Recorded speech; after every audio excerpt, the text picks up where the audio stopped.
So this is, or we'll say that it is having a charge Q. Let's take the diagram like this directly. Where do this charge? It will reside on the surface. Then I'm going to close the switch. When I start closing switch, so why the charge will flow? The very first question, what makes the charge to flow?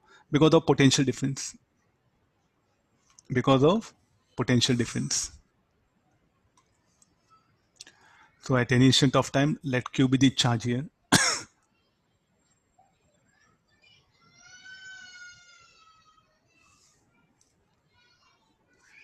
or at any instant of time, let the charge here be Q1.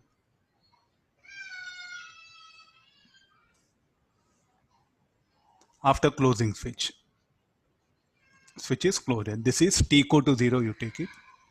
This is at any instant of time t. Now, whenever that spherical capacitor comes, it's best way of making it equivalent of parallel plate. Making equivalent of parallel, but where is another plate for iron sphere? The other plate for iron sphere is what? It will be like a infinite. And what is the potential at infinity? Will be 0. And that 0 potential is already available here. So shall I bring another plate for iron sphere? So there are, this is the iron sphere.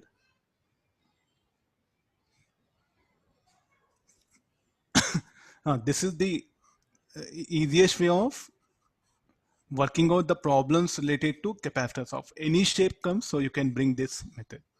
And this is that earth.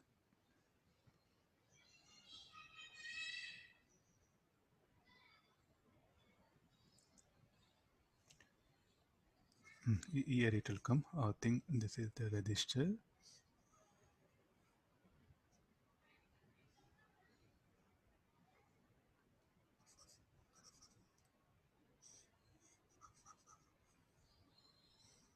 I'll bring that thing here. Okay, this is the capacitance C1. This is C2, charge Q1, minus Q1, Q2, minus Q2. This is that sphere. Okay, fine, I think no problem. And what is the capacitance?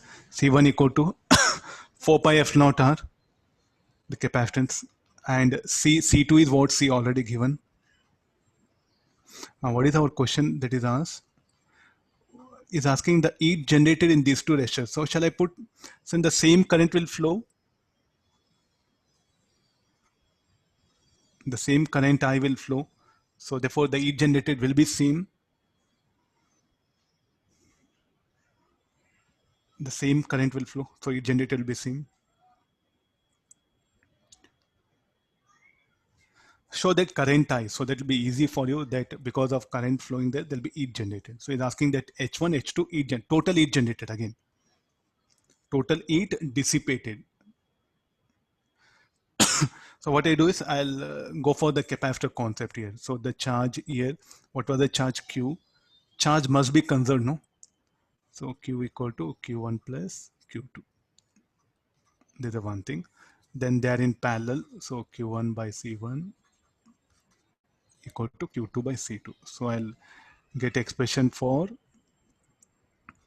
Q equal to Q2 will be Q1 C2 by C1. So therefore what is Q1 is equal to Q1 will be QC1 by C1 plus C2.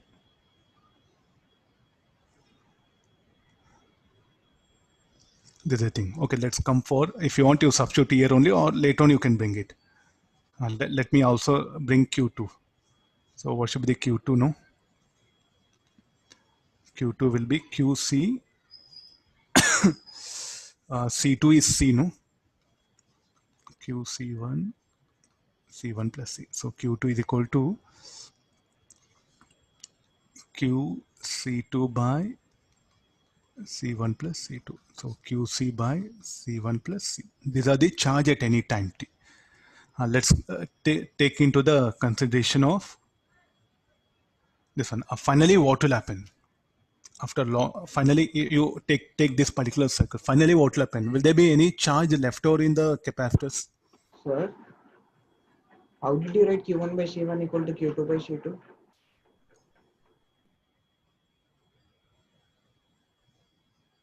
What I should not write? For KVL, we should consider IR2 and IR1 also at any time t, not stable, not steady state. Okay, in the end I'll conclude it here. In the end I'll conclude it. Okay. Just have patience. Okay, this is about this one. Now, shall we say that is asking the what amount of heat will be dissipated in R1, R2? Is asking. So now, finally, what when charge in capacitors will be zero or non-zero? This is the first question we have to ask ourselves.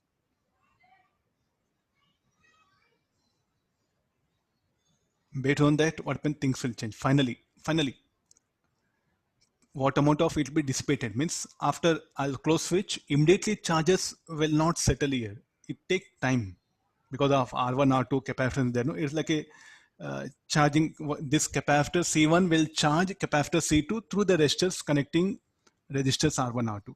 So instantly the charge capacitor C2 will get a charge. The answer is no. So it should also vary with the time. So at any instant of time, I'm showing these circles. Finally, what will happen? Finally, what happen? Like a no more the potential drop across this capacitor should be equal to this, and there won't be any flow of current. So here shall I go to the problem rather than at any time t, shall I enter into after this initial,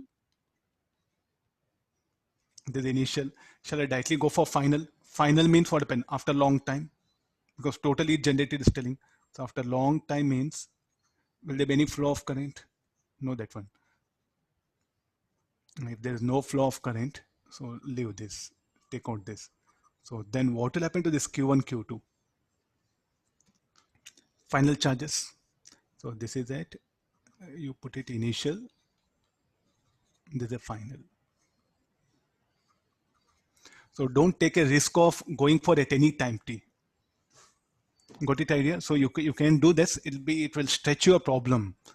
We can conclude in very simple way by taking help of energy concept here. This will be final. Okay, what are the final charges? Yes, I know in terms of Q. Let's do one thing.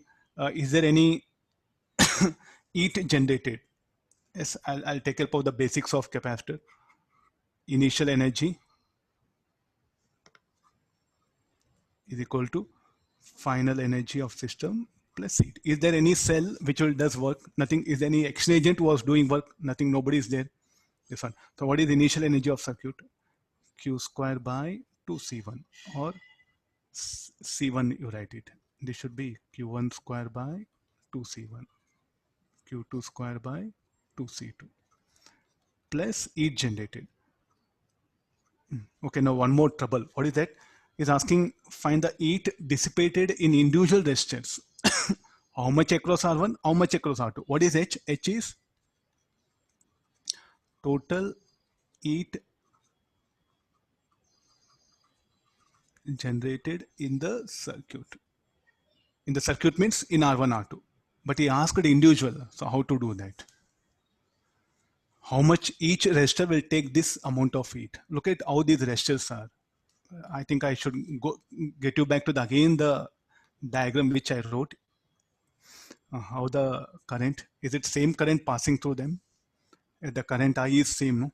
So are they series or parallel? They are series. So whenever two resistors are in series, what about the ratio of power dissipated? Go back to the series parallel. Go back to series parallel. So what is the ratio of power? P1 by P2 should be equal to R1 by R2. Can you remember? I just wrote that equation. So therefore, here the ratio of power dissipated should be equal to the ratio of rest. P1 by P2 should be equal to R1 by 2. What is the power? H1 into time. Because across the resistors for the same interval of time, the current will flow here. So therefore, directly the heat generated, I can write equation P1 by P2. We know from series in current density from here. From there, I brought this idea from the current density. And what is P1? H1 into delta T. What is P2? H2 into delta T. Right, R1, R2. So further this, and what is H equal to? What all the total heat is what? So finally, H1 by H2 equal to R1 by R2. And what is H is equal to? Totally generated in circuit. That should be equal to what? H1 plus H2. So then individually now I'll write H1 and H2 here. So what is H1 should be equal to?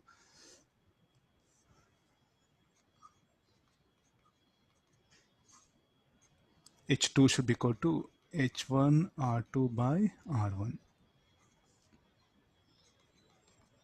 H1 equal to HR by R1 plus R2. Similarly, so straight away I can write it.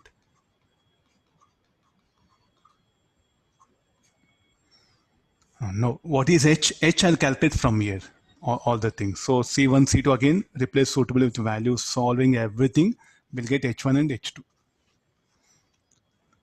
So if you just involved as a function of time, you'll get it. It'll be very lengthy. All that integration, everything. So that straight away, since he asked energy, no, so take help of the energy concept directly. But so this is the thing. So now I'll give the values. If they're in Pathfinder, I think I don't have answers here.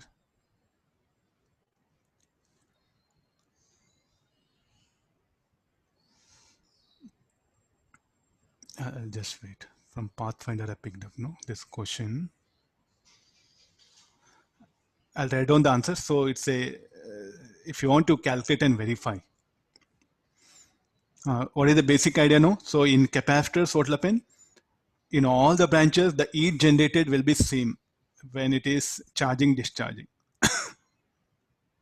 So will you pick up that statement? Need not know, it all depends upon the branch resistance or the resistance of the connecting wires that will determine how much of heat will be generated here. It's not that it should be equal in all the branches. It all depends upon the resistance of the branches and how much of current flows through that. I'll write down the final answers. You cross verify it. Can be asked in advance because not something very R1C Q square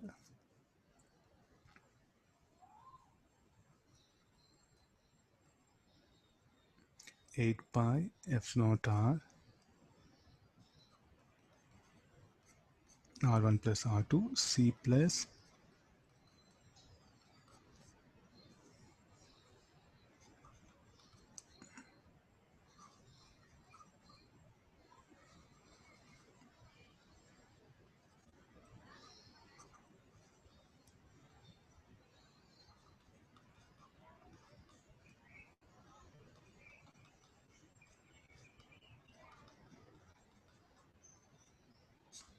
okay, these are the final answers. Just simplify it, you'll end up with this answer. Now, what is the conclusion we have to make it? In a charging, discharging circuits, so the heat generated in the different branches of the connecting wires. So what is that R? What is actually R? R is the resistance of connecting wires here. Nobody will introduce intentionally.